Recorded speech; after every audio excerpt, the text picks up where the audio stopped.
Today, we're digging into a single, chaotic event and the totally conflicting stories that exploded right after. We're talking about 2 shots fired in Portland and how it seemed to split the city right in two. So everything really boils down to this one moment. You've got a hospital parking lot, a place you'd think is for healing, right? Well, a federal operation there ends with gunfire. 2 people get shot, and almost instantly, the story of what actually happened just shatters into a million pieces. And that's the big question we're trying to figure out today. How can one single event be seen in 2 completely different, totally opposite ways? So let's dive into the timeline and try to piece this whole thing together. Okay, so let's start with what we actually know for sure. Before all the conflicting stories and the political mess, you just have the incident itself. Let's just lay out the basic facts of what happened that Thursday afternoon. The bottom line, right away, was the human cost. 2 people were shot. And for those first critical hours, nobody knew how they were doing. Even the Portland police couldn't get a handle on their condition, which just dumped a whole lot of uncertainty and fear on a city that was already on edge. And here's the thing, this did not happen in a vacuum. I mean, just the day before, an ICE officer, that's Immigration and Customs Enforcement, shot and killed a woman up in Minneapolis. So the whole country was already on high alert. The shooting in Portland, it was like throwing a match into a tinderbox of tension that was already there. And yeah, almost right away, all that national tension just zeroed in on this one incident.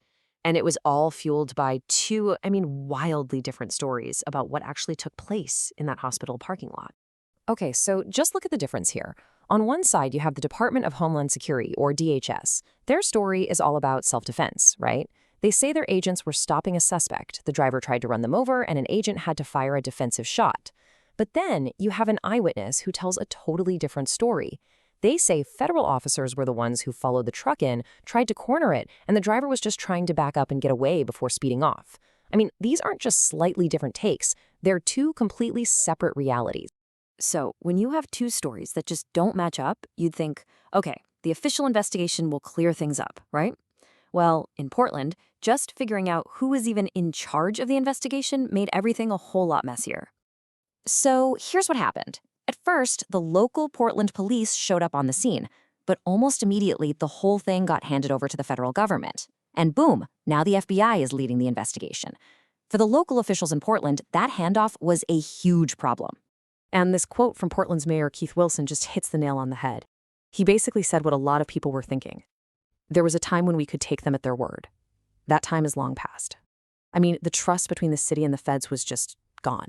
So having a federal investigation into a federal shooting, that was just not going to fly in a city that was already so skeptical.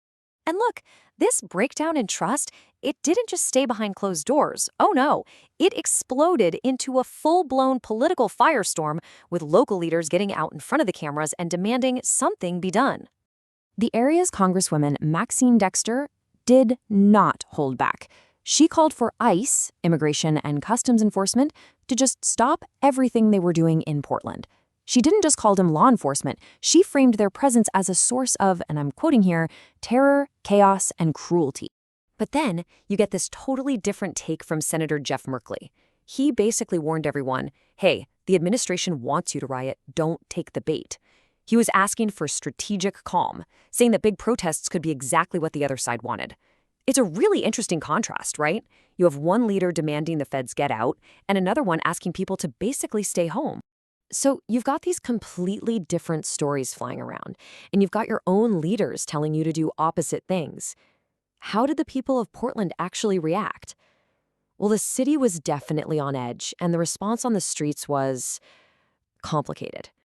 You really saw a mix of everything on the streets. On one hand, you had these big vocal protests down at City Hall, which is pretty classic for Portland's activist scene.